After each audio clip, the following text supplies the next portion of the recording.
Sa isang maulan na gabi, habang tumutugtog ang isang nakakaakit na himig sa radyo, pinatay ng professional hitman na si Choi Yong-wook ang isang lalaki at itinago siya sa trunk ng kanyang sasakyan. Ang suitcase ng biktima ay inabandona sa gitna ng kalsada na kinuha ng isang misteryosong lalaki pagkatapos na umandar ang sasakyan. Samantala, sa isang maliit na apartment sa parehong neighborhood, sinunog ng pobreng aktor na si Jae Song ang lahat ng kanyang mga litrato at naghanda ng tapusin ang lahat sa pag-iisip na wala nang nagmamahal sa kanya at walang makakapansin na wala na siya.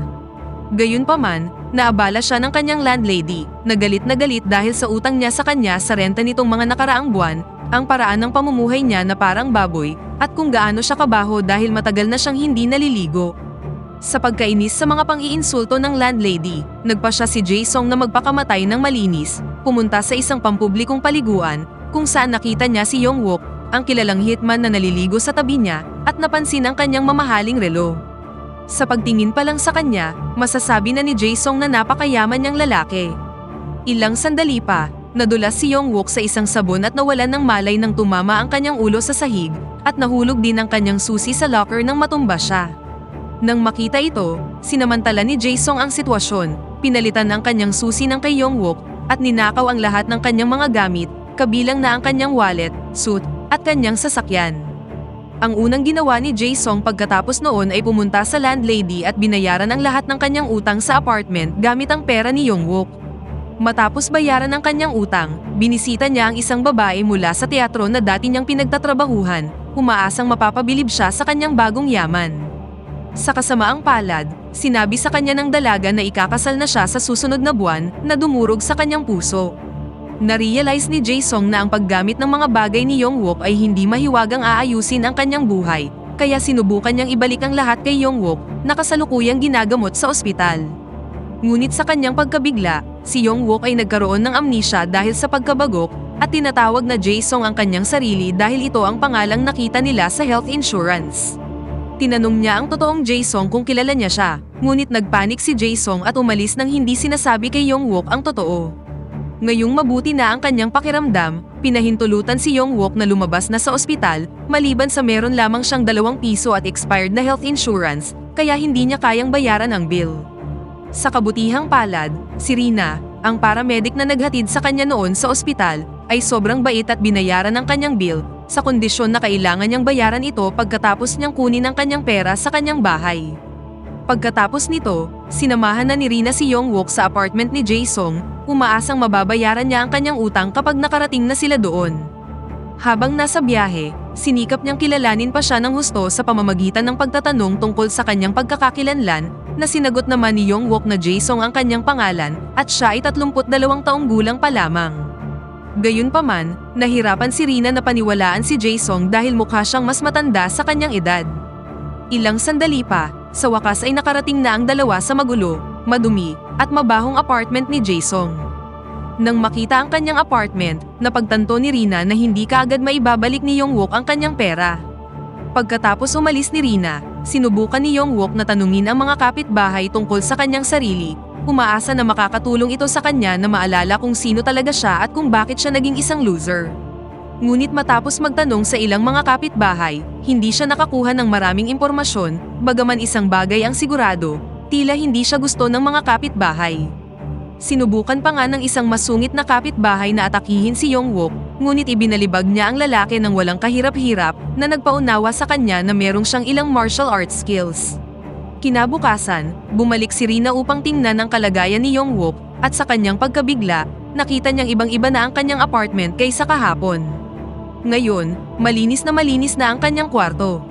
Ang tanging natutunan lang ni Yong-wook sa ngayon ay masaya siya sa paglilinis at napakahusay niya sa paggamit ng kutsilyo, 2 katangian na nagbigay ng ideya kay Rina. Dinala niya si Yong-wook sa maliit na restaurant ng kanyang ina at kinumbinsi siya na kunin ang lalaki, dahil nangangailangan sila ng tulong ngayong matanda na ang kanyang lola at nag-aaral na din ang kanyang kapatid. Tinanggap ni Yong-wook ang trabaho, at ang unang bagay na pinagawa sa kanya ay palaging ngumiti para hindi matakot ang mga customer. Samantala, nagpa siya si Jae Song na tingnan ang apartment ni Yong-wook at labis na namangha nang makita ang magarbong interior nito. Matapos mahanap ang ilang mga uniforme sa closet, binuksan niya ang TV, only to find na walang ibang channel, maliban sa isang camera stream na nag-eespiya sa isang magandang babae na nagngangalang Yunju na kasalukuyang nagyoyoga. Sa mga sumunod na araw, ginugol ni Jae-sung ang kanyang araw sa paglamon, pag-inom, at pagtulog na walang kaunting intensyon na linisin ang apartment. Nang magising siya, nagulat siya nang mapansin na nagpapakamatay si Yunju sa screen. Ngunit ang totoo, nagpapanggap siyang ginagawa ito sa iba't ibang paraan bago bumalik sa kanyang yoga.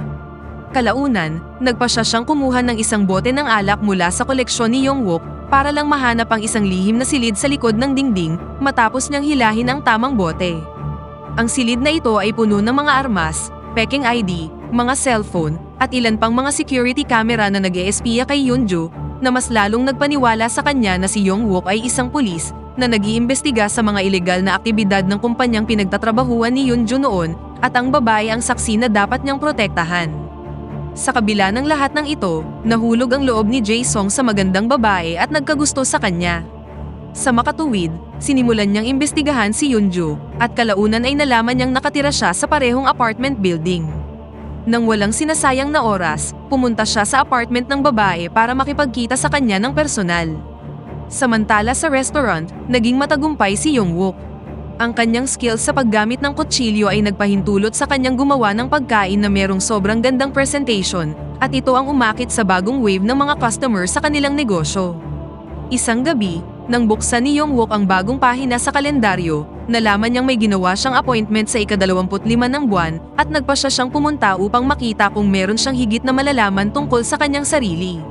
Lumalabas na ang appointment na ito ay isang meeting sa ilang mga producer na nag-pick up ng ilang mga aktor sa kanilang van upang gumanap na extra sa kanilang pelikula.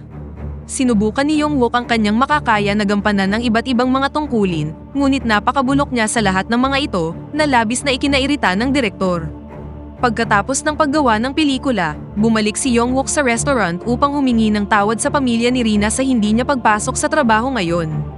Sinabi din niya sa mga ito na bago siya mawalan ng alaala, siya talaga ay isang artista na nagsisimula pa lamang sa kanyang career.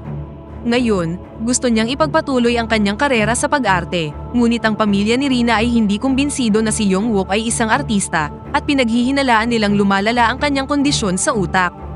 Gayunpaman, sinimulan niyang hasain ang kanyang acting skills sa sideline ng kanyang trabaho bilang pangunahing chef sa restaurant. Sa huli, nagbunga din ang kanyang pagsusumikap. Higit na nag-improve ang kanyang husay sa pag-arte, kaya't ang direktor ng TV show ay labis na nagustuhan ang kanyang pagganap.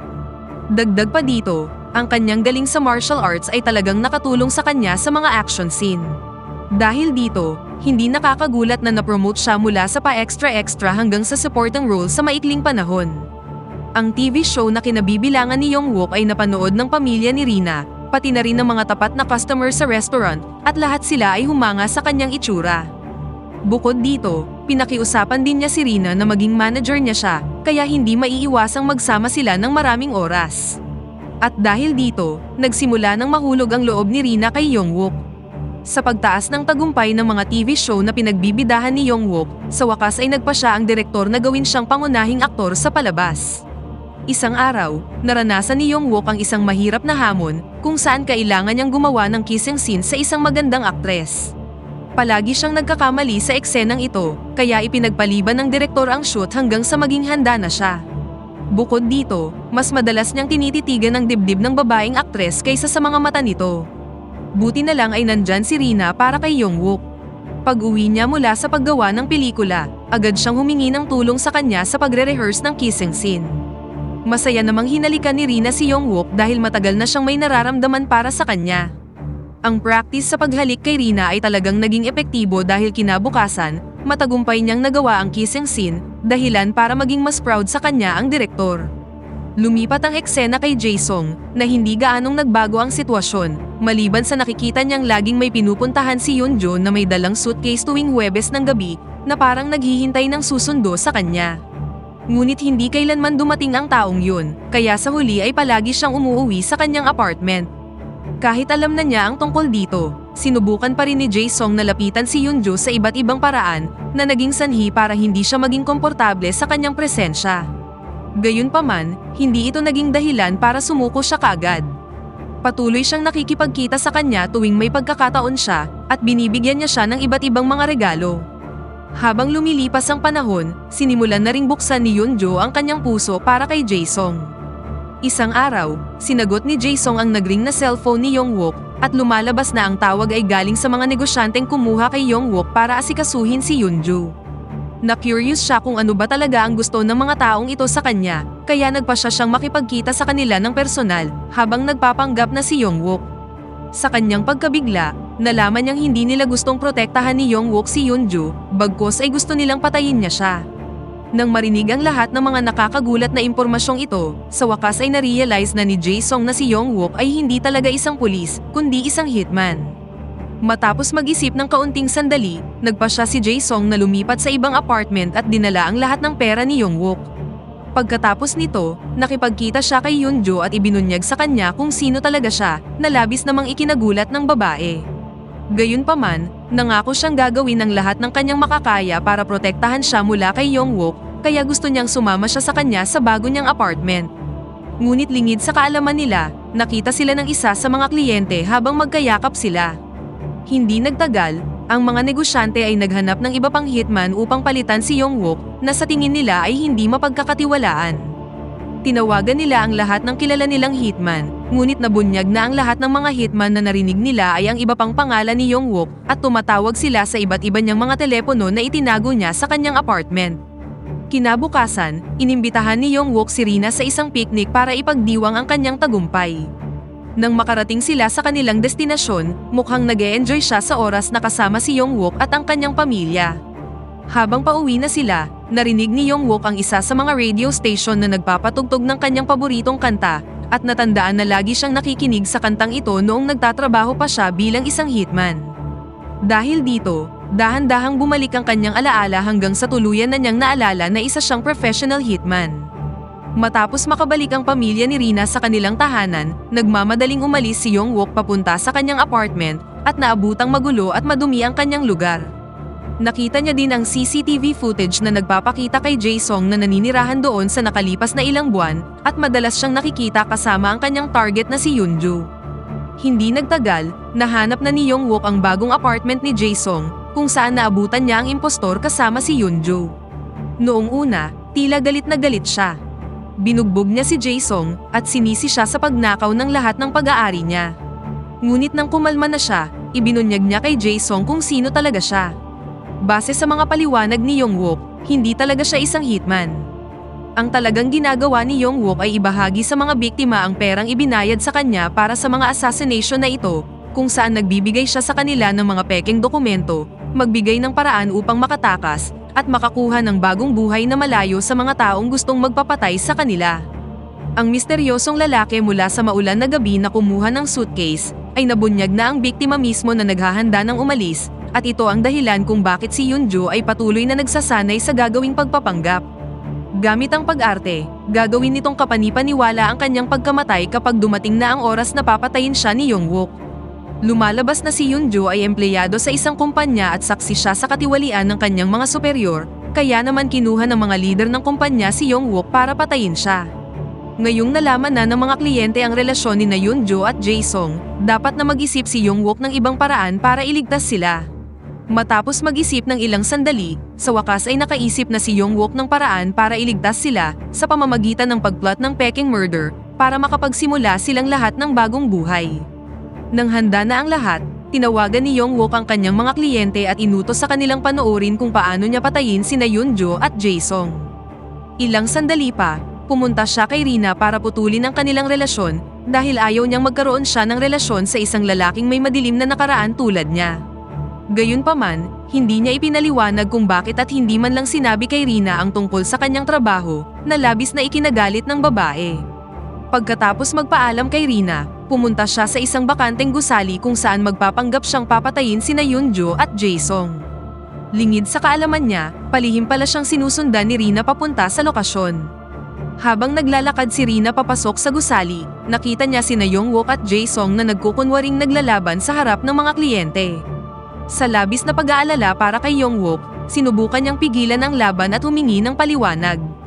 Nagkunwari si Young-wook na hindi niya ito kilala at ininsulto si Rina para umalis siya, ngunit mas lalo itong nagalit.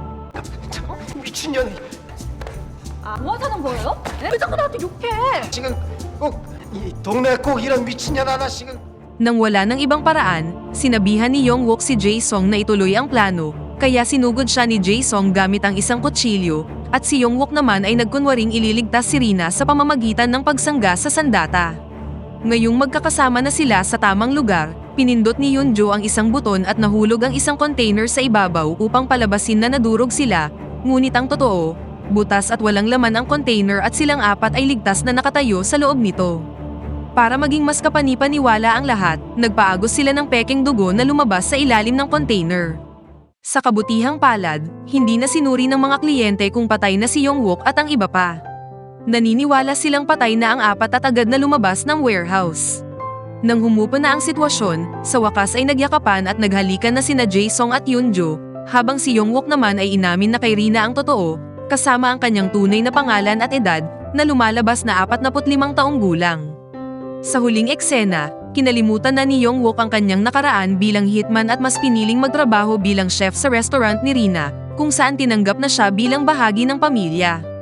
Ipinagpatuloy din niya ang pagtatrabaho bilang isang aktor at nang dumating na ang oras na lalabanan niya ang pangunahing kontrabida sa kwento, natuwa siya nang malaman na ito ay si Jae-sung, at dito na nagtatapos ang pelikula. Pakipindot naman ang like button kung nagustuhan mo ang pelikula at kung hindi naman, pindutin mo ng 2 beses ang dislike button para lang makasiguro.